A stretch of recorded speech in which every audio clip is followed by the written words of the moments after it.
Kali ini kita akan berbicara tentang eksponen. Dan ketika kita berbicara tentang eksponen, kita bisa mengambil beberapa contoh dari kehidupan sehari-hari. Ada beberapa kasus yang bersifat eksponensial. Misalkan ketika kita melihat pada perkembangan teknologi yang ada, ketika kita melihat memori HP atau gadget yang tersedia di pasaran, semakin tahun memorinya semakin meningkat. Saya ingat ketika zaman saya kuliah dulu, sekitar tahun 2009 atau 2010, saya memiliki handphone dengan memori sekitar 4 GB. Dan pada tahun itu memori 4 GB sudah lumayan besar. 2 tahun berikutnya, sekitar tahun 2012, memori HP meningkat menjadi sekitar 8 GB. Jadi memori 4 GB mulai terasa kecil, karena umumnya gadget atau HP itu sudah punya memori 8 GB. Tahun 2014 sudah ada gadget yang memorinya 16 GB. Dan tahun 2016 naik menjadi 32 GB. 2018 naik menjadi 64 GB. Dan 2020 dan saat ini kita menjumpai ada banyak gadget yang memorinya 128 GB atau mungkin bahkan sampai 256 GB. Jadi memori 4 GB, 8 GB, 16 GB itu terasa sangat kecil hari-hari ini karena perkembangan yang bersifat eksponensial seperti yang ditunjukkan oleh grafik ini. Selain pada perkembangan teknologi, kita juga bisa mengambil contoh pada pertumbuhan populasi manusia di bumi. Kalau kita lihat grafik, ini grafik diambil dari ourworldindata.org. Dan dari grafik ini kita bisa melihat bahwa pertumbuhan populasi manusia yang ada di bumi itu bersifat eksponensial. Dari tahun ke tahun naiknya begitu luar biasa dan sangat ekstrim mendekati tahun 2000-an.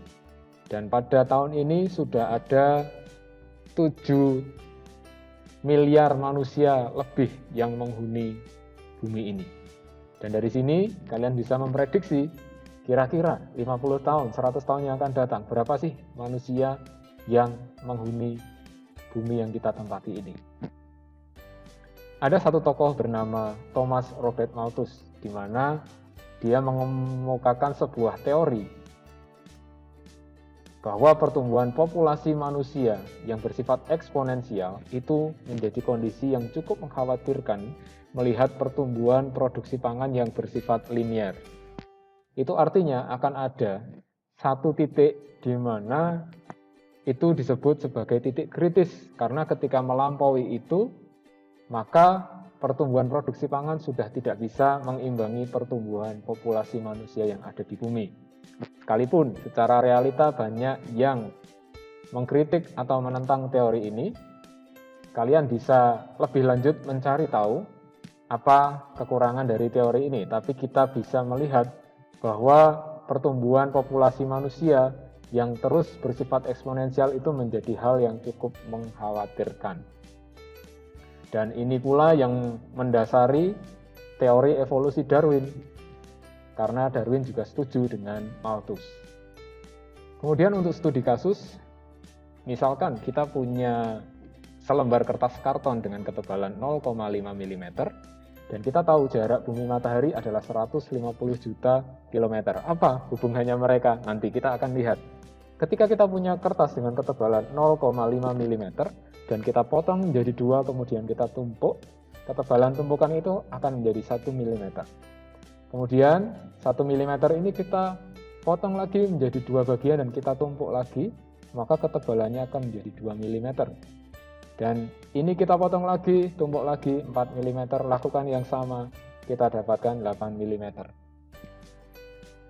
Kenaikan ketebalan ini bersifat eksponensial. Dan percaya atau tidak, ketika kalian melakukan ini sebanyak 48 kali, kalian akan mendapatkan ketebalannya hampir mencapai jarak bumi ke matahari. Rasanya nggak percaya ya, rasanya tidak mungkin. Memang kalian tidak akan mungkin memotong kertas itu sampai sebanyak 48 kali, tidak akan ada yang bisa.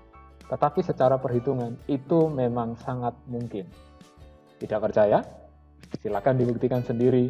Selamat mencoba.